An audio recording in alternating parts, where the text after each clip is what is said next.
ہم سب دنیا میں جتنے انسان موجود ہیں اور قیامت تک پیدا ہونے والے انسان، ان سب کی دنیا آخرت کی پورا کامیابی اللہ رب العزت نے پوری دین پر چلنے میں رکھی ہے، اور یہ پورا کا پورا دین سارے انسانیت کے اندر آ جائے، اس کے لیے رسول اکرم صلی اللہ علیہ وسلم کی محنت کو آپ ہی کی طریقے سے کرنا اللہ جل جلالہ نے سبب اور ذریعہ بنایا ہے سارے عالم انسان کو ہدایت پر آ جانے کی۔ اس محنت میں ہم اور آپ سب مسلمان جو آپ صلی اللہ علیہ وسلم کا اپنے آپ کو امتی کہلاتے ہیں، ہم سب اس محنت کو سیکھنے والے ہیں۔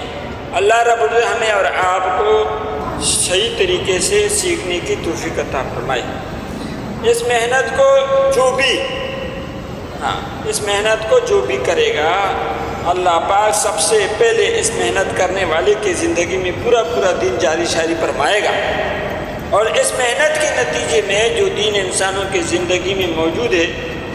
اس کا حفاظت فرمائے گا، اور جو دین انسانوں کی زندگی سے نکل چکا ہے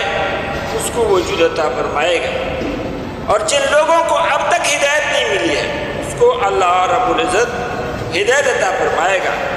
آپ صلی اللہ علیہ وسلم کا محنت نہ ملک کا محتاج ہے، نہ مال کا محتاج ہے، اور نہ مادی اسباب کا محتاج ہے۔ آپ صلی اللہ علیہ وسلم کا محنت آپ ہی کی طریقے سے کرنا اللہ جل جلالہ نے سبب اور ذریعہ بنایا ہے سارے عالم انسان کو ہدایت پر آ جانے کی۔ رسول اکرم صلی اللہ علیہ وسلم کی پاکیزہ مبارک محنت جو ہے، اس میں سب سے پہلے چیز جو ہے اور بنیادی چیز جو ہے وہ دلوں کی یقین کا صحیح ہونا ہے۔ جب دل کا یقین صحیح ہو جاتا ہے تو بدن سے نکلنے والے اعمال درست ہو جاتے ہیں، اور جب بدن سے نکلنے والا اعمال درست ہو جاتے ہیں تو فیصلے اللہ تعالیٰ کی طرف سے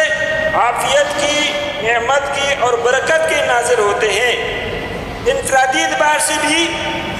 اور اجتماعی اعتبار سے بھی۔ جب دل کا یقین صحیح ہو جاتا ہے، دل کے صحیح ہو جانے کے لیے سب سے مؤثر اور طاقتور ذریعہ دعوت اللہ ہے، یعنی اپنے دل کو نشانہ بنا کر اپنی نیت ٹھیک کر کے اللہ سے ہونے کو کہنا اور مخلوق کی نفی کرنا۔ جہاں سے جو کچھ تبلیغ میں وقت لگائے، لائک کرے، شیئر کرے اللہ کی رضا کے لیے۔